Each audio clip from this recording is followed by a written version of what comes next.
following podcast may contain spoilers, profanity, and views or opinions that may not be representative of the author's intent of the articles discussed. We don't always take ourselves or the subject matter seriously either. Listener discretion is advised. The following is a Galactic Network podcast.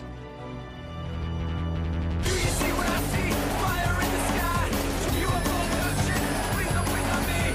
I'm not 1 million. This has got to be a dream. You crazy kid. There ain't no such thing as an alien. Welcome to the Alien Invasion number 246, recorded on Thursday, August 23rd, 2018. I'm Dave Nelson. That's Brad Ludwig. We haven't done a show in like 3 months. Yeah. It's been like since the beginning of June. Yeah, it's been an interesting and busy summer, to say the least. Let's catch the audience up, shall we? Let's run down the things that have happened since we were last on the show. You got married. I did get married. Vanessa got married too, oddly enough. Wow, what a weird coincidence. I know. What else has been going on? You went on the honeymoon, right? Yes, we went to Portland, Maine, and then hopped the high-speed ferry from Portland to Yarmouth, Nova Scotia. So you were in my country for just a little bit. I was kind of remotely in your neck of the woods. Yeah. If your neck of the woods was just Canada. We all know each other, and we're all next to each other here in Canada. Got to experience my first Tim Hortons. Nice. So your thoughts on that? I only had some coffee, and I think I had a donut of some sort. I can't remember what kind it was. I'd have to look at the the honeymoon pictures, because we took pictures of like everything we did. It's kind of ridiculous. And, it was okay.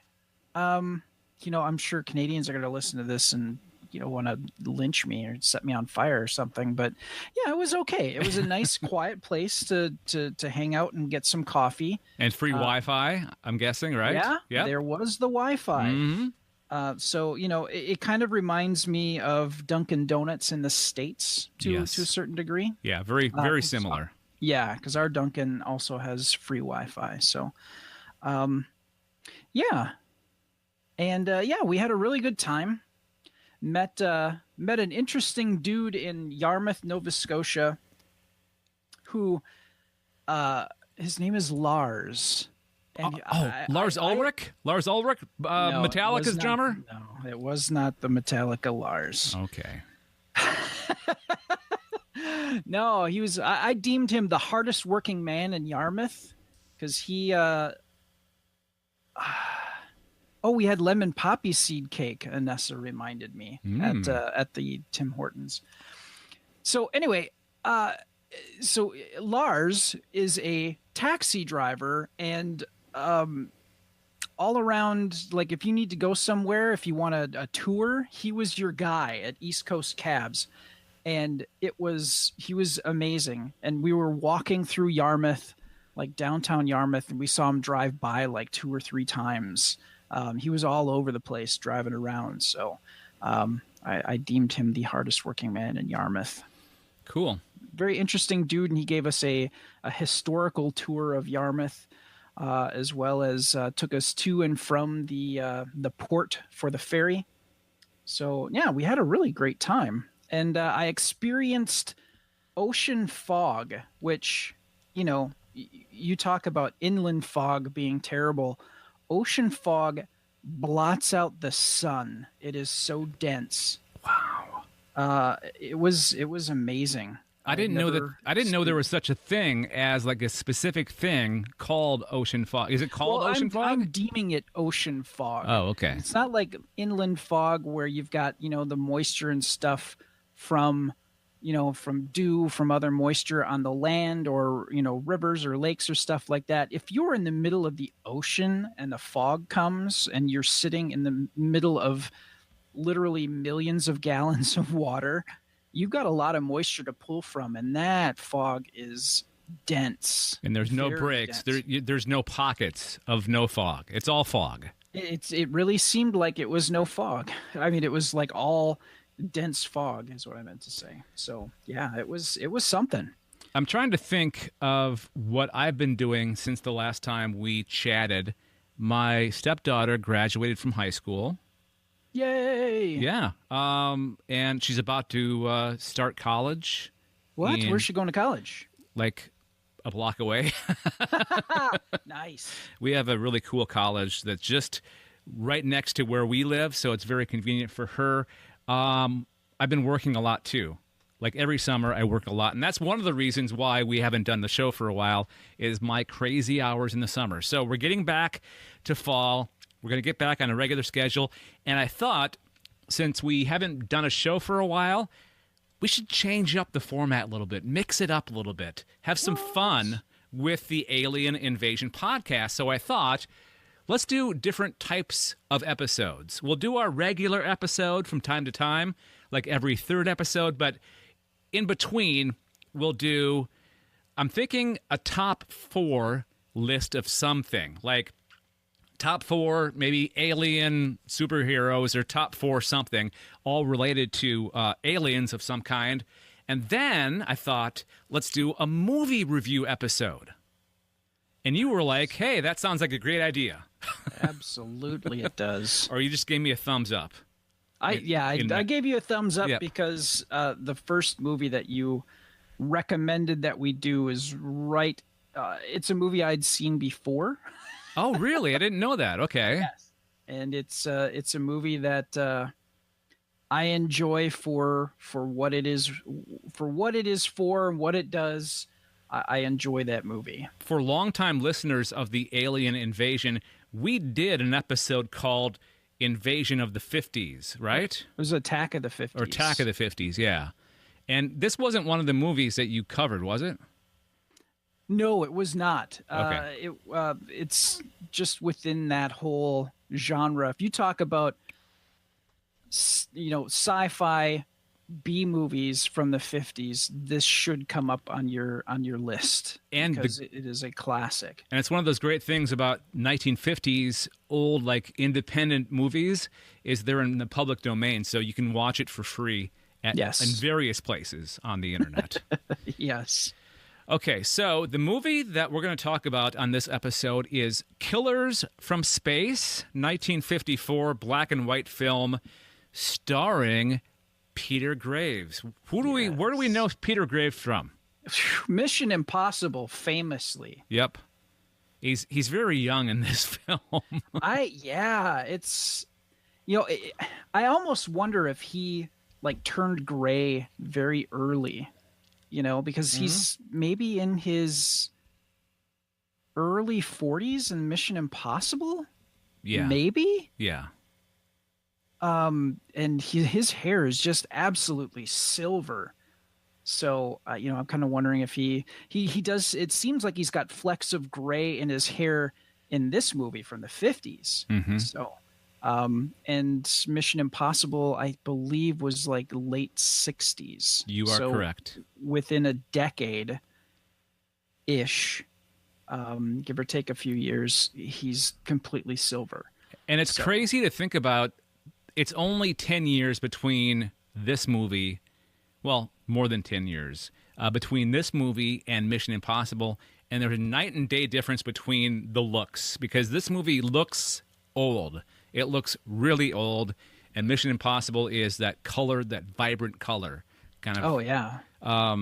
So it's kind of like, the last 10, 15 years that we've lived through, going from standard definition to high definition to 4K. You don't have to go back that far to have something look terrible, right? No, you're absolutely right. And, with this movie, it was done on a shoestring budget, to say the least.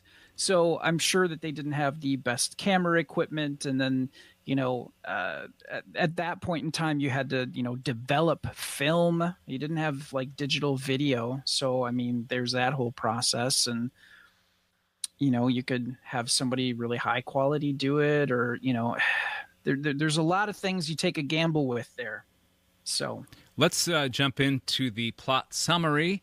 let's kind of discuss it together. I've got it all written out here, but we'll just kind of go back and forth between what we both remember from it. Yep. I have the worst memory in the world, so you're probably better at explaining the actual plot, but I'll read through this, and then I'll stop, and we'll just kind of discuss it. So Peter Graves stars as Dr. Douglas Martin, a nuclear scientist working on atomic bomb tests. And let me interject. It seems they don't care about the radiation from these bomb tests. They're like walking into it. They're flying into it. They're like, hey, let's fly into the bomb test and land and walk around. You know, I think the thing to kind of keep in mind is the kind of bombs that they tested with and the kind of bombs that they dropped, I'd say dropped, nonchalantly, that they used on Japan.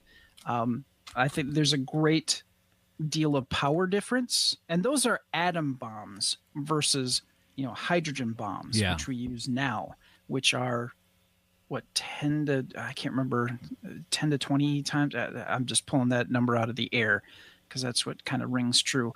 But they're far more powerful than just atom bombs. So I think with a lot less, well, obviously you don't want to stand in the middle of the thing or anything like that. But, with as far away as they were and taking these measurements and stuff, I'm sure that they had, well, one, they probably didn't realize how horrible radiation was because they were studying it. But two, they probably had some kind of, safety, like either a thicker cloth or some kind of mild shielding that they had either in the plane. You don't want to add too much weight to the plane, but or to their suits. So, I'm pretty sure that they caught a lot of rads doing that work. Yeah. But there was some thought given to that at least. Okay, so Dr. Douglas, he's in this plane studying the radiation. The plane loses control, crashes. He appears to have survived. He kind of just appears out of nowhere, unhurt, walking back to the airbase with no memory of what happened. On his chest, though, is a strange scar that was not there before the crash. And it's like, if you were to look at like a nautical type map with the legend of north, south, east, or west, if you were to just shove those to make like a backwards L with little bits pointing out of the back and the bottom, that's what it looked like. It looked like they cut a flap, horribly cut a flap, with a little bit of excess kind of going just past the lines where they wanted to go, and like flipped his chest open and did heart surgery. Spoiler alert for aliens doing this, they're not that advanced. They didn't do a very good job. Well, I got to say that their work on that scar, I mean, that looked pretty clean. Yeah. Yeah. It was big, but it was clean. It was clean. Mm-hmm. I'm sure that anybody who had heart surgery would love to have a scar that looked that clean and no pain afterwards involved with such type surgery. So because they literally take his heart out, or his heart is out at a certain point, and then they put in like it's a device, or I can't remember. It's a beacon, isn't it? I think so, yeah. Yeah, it's like a flashing like beacon that they kind of put inside of his heart and then shove it back in. It's just really goofy. And there's a scene where he actually sees his heart. Yeah. Yeah. It's like... and it's pumping away. Yeah. So he's back. He has no memory of what happened. And then they do another test without his knowledge, and he freaks out. He runs to the airbase. And do you want to describe what happens when he gets to the airbase, Brad? I'm trying to remember that he runs to the airbase a couple of times. Mm-hmm. There's a lot of airbase activity. He runs to... he sneaks in to get some information from the safe. That's right, yes. And that ties into the story later on. Yeah, okay. Yep. So he grabs that, and he takes off in his car out to the desert. Yep. And he puts what he found or what he took from the airbase under like a rock. Yep. And then some FBI agent shows up and he slugs him.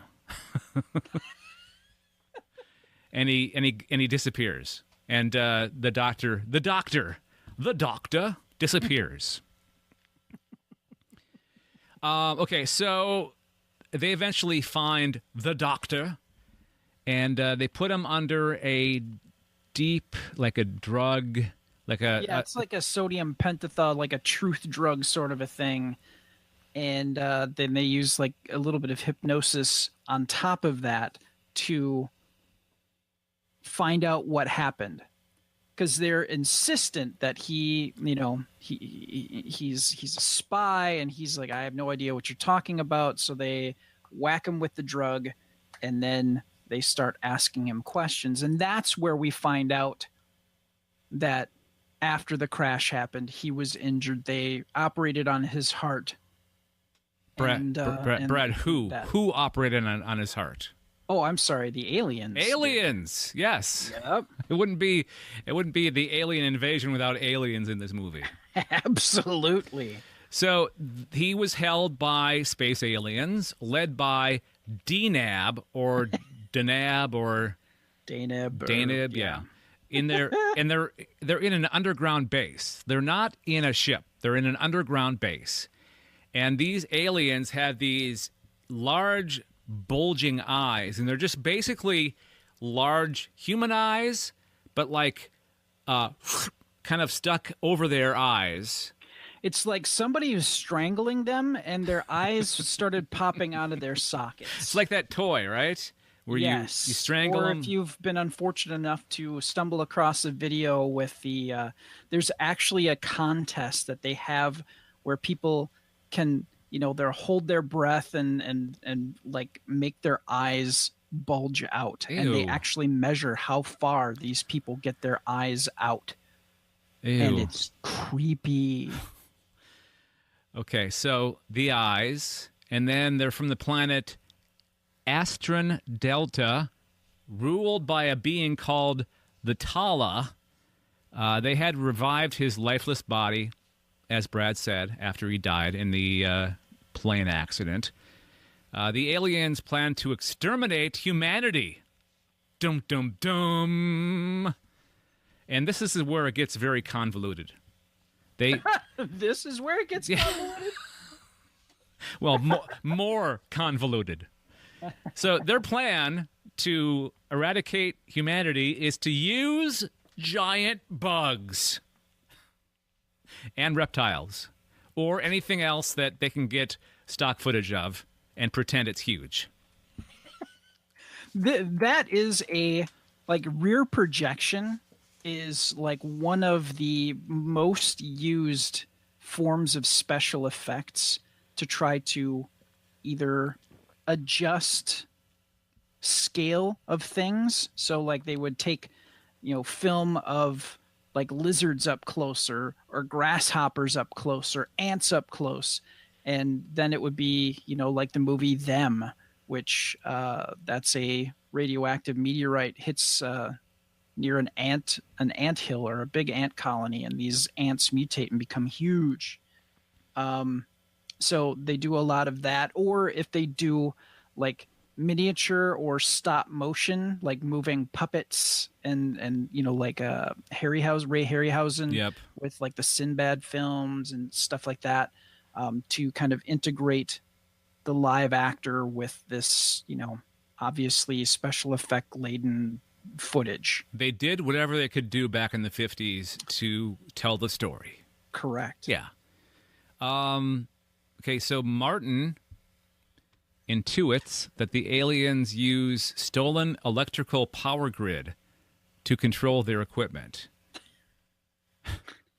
They're using the aren't they using They're using the radioactivity from all of the tests to siphon off power to to power their master plan. and then they're using it also to make mutant insects, right? Yes. Yeah. Yep. Okay. Well, yeah, they're kind of they say that they're sort of hastening that process. Okay. It's going to happen anyway, they say. So. Okay, so the aliens wiped his memory and hypnotized him into collecting the data for them. That's the thing that he stole from the airbase. So he didn't know what he was doing, really. He was kind of like the Manchurian Candidate. Yep.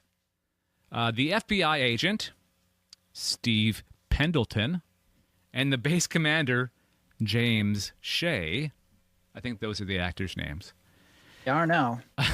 are skeptical of his incredible story and keep him confined at the hospital. Nevertheless, the attending physician says that Martin genuinely believes that what he told him or told them was true. All right, so this is not a complete review of what happened. Just so we're gonna keep it a little bit of it from you. So if you plan on watching it, you'll be sort of surprised at what happens. So with calculations made with a slide rule, Martin determines that if he shuts off the power to the flats where the military, no, not the military. That's where the tests are happening. The Soledad Flats? Soledad Flat. His plan is to shut the power off to the area of Soledad Flats for just 10 seconds. That will create an overload in the aliens' equipment. I find the science of that incredibly dubious at best. You have to, suspend... A lot of disbelief. Yeah, disbelief on this. So he escapes from the hospital, goes to the nearby electrical power plant, where all movies in the 1950s end up sooner or later, where he forces a technician to turn off the power. And I don't get the scene because he could have just turned it off himself, which he eventually does. He's forcing this guy to turn off the power when he could have just done it himself. Yeah, it would have been faster for him to just run over, punch the dude, and then flip the switch. Because they were just literally switches. They were just the toggle switches. Yeah, and I really kind of think that they were attempting to add time. Because, I mean, the script is pretty thin overall. I think we can agree on that. Yeah. And I think they found ways to try to either A, build suspense, or B, pad for time, or C, both. So I think that was one of those cases where it's like, well, we need to add another 30 seconds here, so let's have this pointless argument about turning off. Because it's literally, no, I'm not going to do it. Yes, you will. No, I won't. Yes, you will. No, I won't. Pow. Fine, I'll do it my damn self. Yeah. And, it just could have been wrapped up a lot quicker. Okay, so let's wrap up the review here. After 10 seconds, the alien base is destroyed in a massive explosion, saving the Earth from conquest, and they believe they believe his story, finally. It just, the gaping mouths as people look through the window as this massive explosion takes place in Soledad Flats, and he walks up going, see, I wasn't crazy. And he doesn't say that exactly, but everybody's like, what? Yep. You can see it. You can see it in his eyes. That's what he's thinking. See? Yeah. You didn't believe me. Fine. There it is. There's the proof. Follow this Galactic Network podcast on Twitter, like our Facebook page, or subscribe to our YouTube channel. Find us by searching for Galactic Network on all the major social networks, or click on the icons at gncast.com. Okay, so I have a series of questions that I want to ask of this movie. And they're all like alien-related questions. So, first question is, what type of alien are they? Now, I'm thinking that we should base the answers off of the known alien races that we're aware of, like the Greys, or the Reptilian, or the Nordics. So, and it doesn't have to be one specific. We can mix and match a little bit. So, what type of alien do you think these guys are, Brad? It's like a bug-eyed monster crossbred with a cultist. Okay. I mean, there's a number of there's this film. Gosh, and there's a couple of others. I can't remember the names right now, but they wear like hooded robes, and they're humanoid, or they've got like maybe some pancake makeup on there to make them look, really pale or whatever. But yeah, that's what these guys wear. They wear cultist robes. I'm not sure. I wouldn't say that they're Nordics, because Nordics are typically, blonde and tall, and these guys were not. They were very ugly. They were ugly aliens. They were of a hardy build, and they're a hardy group of people for sure. I'm thinking that, okay, you know how they had the big eyes, right? Yeah. I'm thinking that maybe they took that from. Is it possible that there was eyewitnesses of real aliens at that point in history that they could have based that off of, like the Greys with the big eyes? I don't know. Maybe. Like we didn't know about the details about Roswell until like the 1980s, right? That didn't really come out until way after the fact.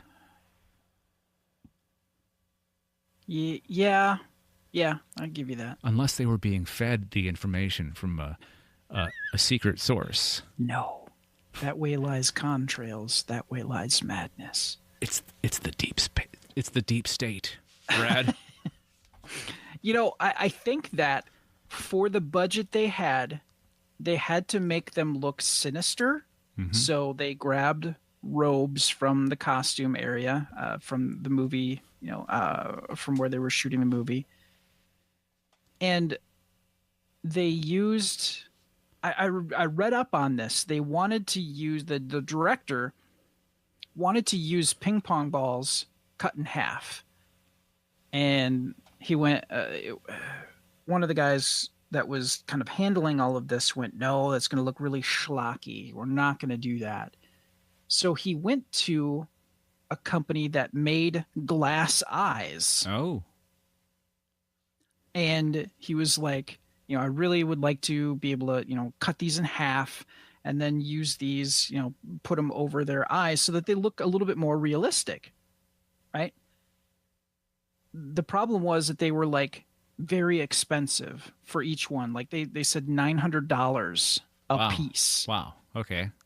Which I don't know if that's adjusted for today's, value of money, but that's a lot of money. Mm-hmm.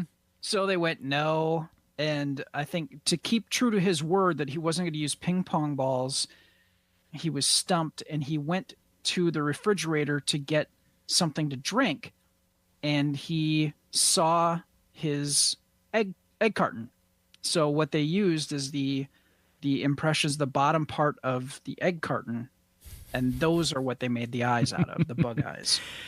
My question is could they see through those eyes, or? Yes. Okay. There were holes in this. So they had they painted in larger black dots, but in the very center, they cut actual holes out. Okay, because I was thinking that I kept on looking to see if they couldn't see what they were looking at, like they were maybe feeling their way.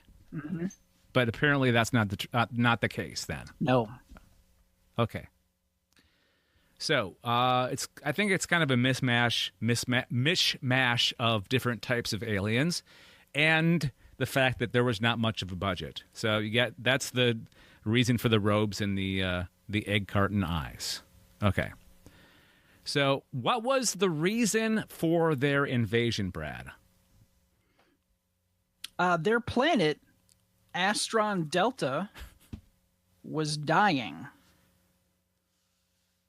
So they wanted to destroy life on Earth and take it over. Yeah. Basically, they wanted to evict the current residents forcibly and take their stuff and move in. What were they going to do with the giant insects and reptiles after all the humans were with killed? Their advanced technology, they could have just killed them. Or shrunk them back down again. Or shrunk them or something. Or sent them on their way to another planet. Use them as some kind of interplanetary assault force of insects. Drop them on other planets. Who knows? Or an alien zoo. Well, yeah. With the remaining humans. Maybe they're going to keep a few humans around as, There you go. yeah, part of the zoo exhibit. So it's basically the traditional reason why aliens are invading. They want to take over the planet. That's the most raw of the essence of ideas for an alien invasion, right? Is to take over the planet. Okay. What type of technology did they possess, or by what means did they travel the cosmos? Now, I'm glad that you have the answer to this because it was very confusing to me. I didn't understand. So why don't you explain their mode of transportation? So when Dr. Martin asks, like, so you guys live underground? Because they have this base underground. And when you think aliens, you think some kind of mobile, like a ship to get you to and from. You don't make a base, really. But they did. And Daneb shows him a quote-unquote video of their technology, which is, well, not of the technology, but of these UFOs traveling. And they do travel by UFO by way of what they call an electron bridge. But I wrote down, basically, it's a UFO interstellar freeway that they built. Okay. Because you're watching this thing and you see a UFO go away from you and then towards you and then away from you. And, it's like... It's like a freeway. It's like a freeway. Yeah, good description. It obviously, the bridge does not move in only one direction. It moves in both. So there you go. Kind of like the Rainbow Bridge. Kind of like that. Yeah. Except for with the Rainbow Bridge, you don't have to have a ship.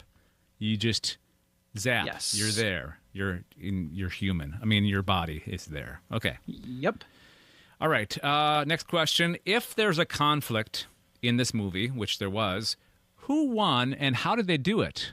Of course, it's Dr. Martin by turning it off and on again.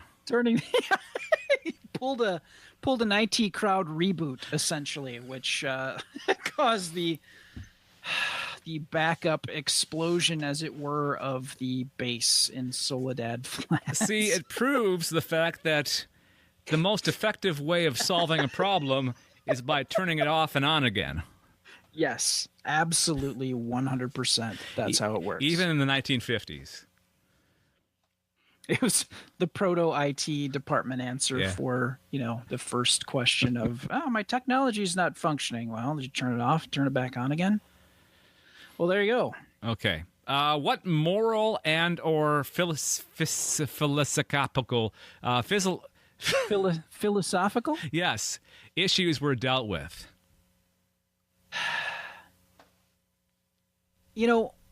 That's the beauty of sci-fi, is it's a way to wrap around a subject to make you kind of sneak in, making you analyze something. That was the beauty of the original Star Trek.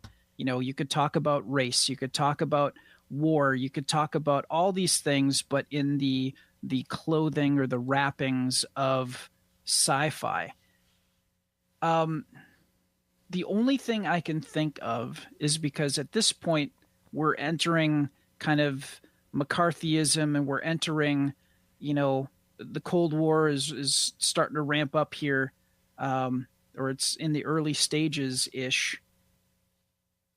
It has, I believe, that it's kind of a thinly veiled, we have to be wary of the enemy, because they could be anywhere and they could be trying to take all our stuff. Yep. Yep, I think you're right.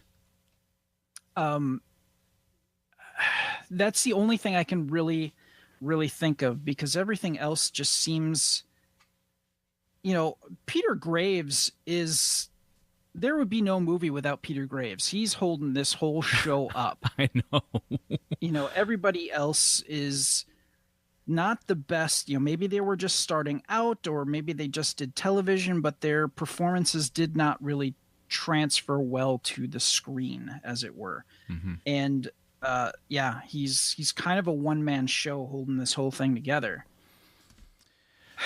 So, you know, I think it may have been.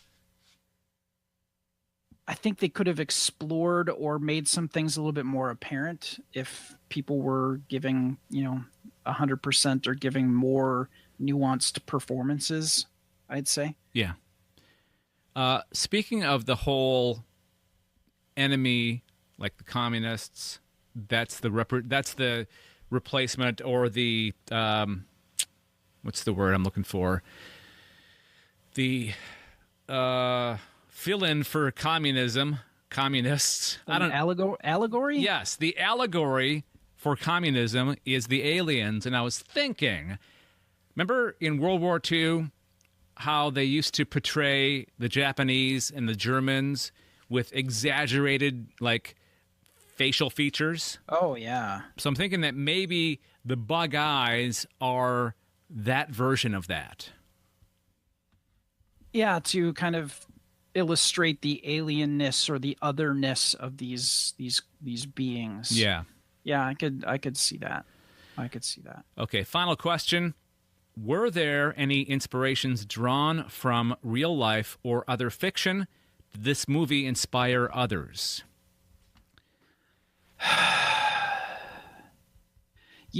Weird fiction and science fiction had kind of already started between the 20s and 30s.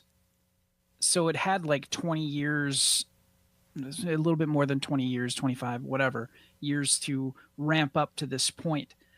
I'm sure that it had been explored in pulp magazines and other books. So I don't think that it's necessarily anything new. But can you think of anything from this movie that we saw reflections of in movies that followed it?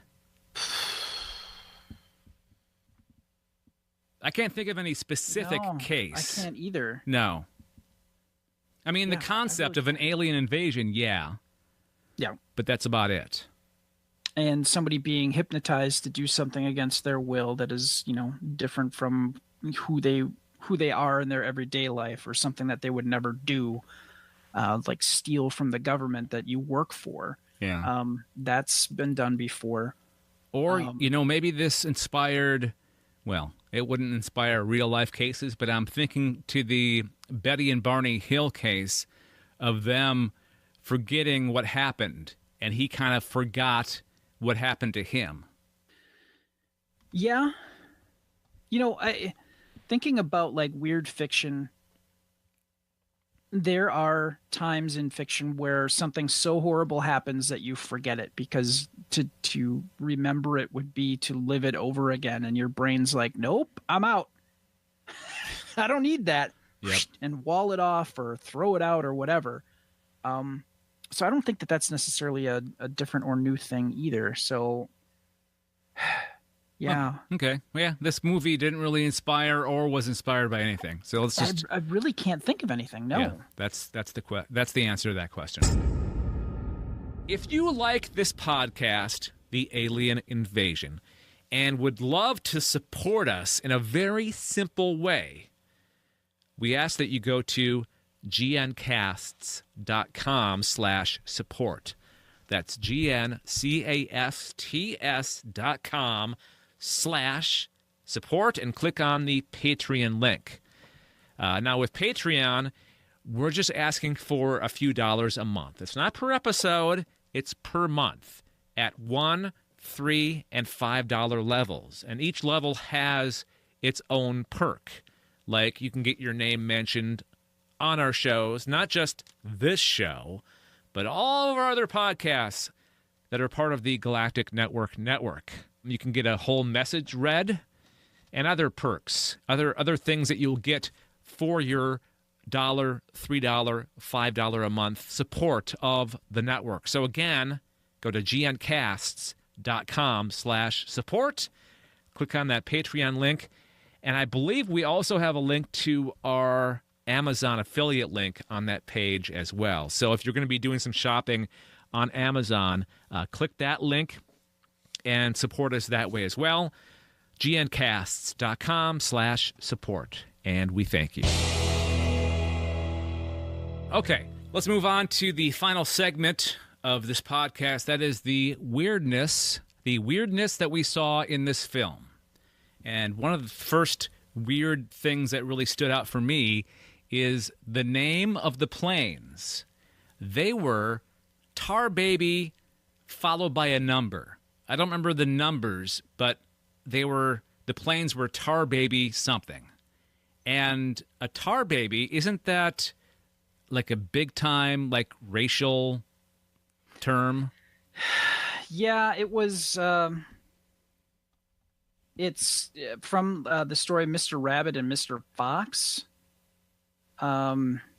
which kind of has some racial undertones to it, which, yeah, I don't. I'm sure for them, they didn't think much of it. They're like, "Oh, that sounds good. We'll use that as the names for the planes." Yeah, it's original. I'm gonna be that guy now, but one of the ways it was used is, basically disguising something as something else. Mm-hmm. Like in the story, it makes a dummy out of tar, literally out of tar, to confuse somebody. Mm-hmm. And I think that they were trying to use that in this context as they don't, they're obviously broadcasting over the airwaves. They don't want people to necessarily know their position or whatever, even though they talk about dropping a bomb. It's like they're trying to be covert, but they're failing at it miserably. Okay, I get what you're saying there. That makes a lot of sense. Okay. So the next weirdness that I noticed was Dr. Martin was very rough with his wife, like pushing her down and like kissing her very, very hard. I would like to say that Dr. Martin is just a complicated man. But that's there. A lot of depictions of some married couples in movies in the 50s. That's not out of the ordinary, unfortunately. Yeah, so, no. Yeah. And it continued for the next, half decade or so, being depicted in movies and TV shows. And, I mean, you see it in, like, Mad Men, the AMC series, which represented the 1960s. So that type of behavior by men lasted for a while. Yeah, it's uncomfortable to watch at times. Yeah. How about the smoking? Everybody was smoking. Doesn't matter where or when they were lighting up at the hospital. A cough and a carload. Yep.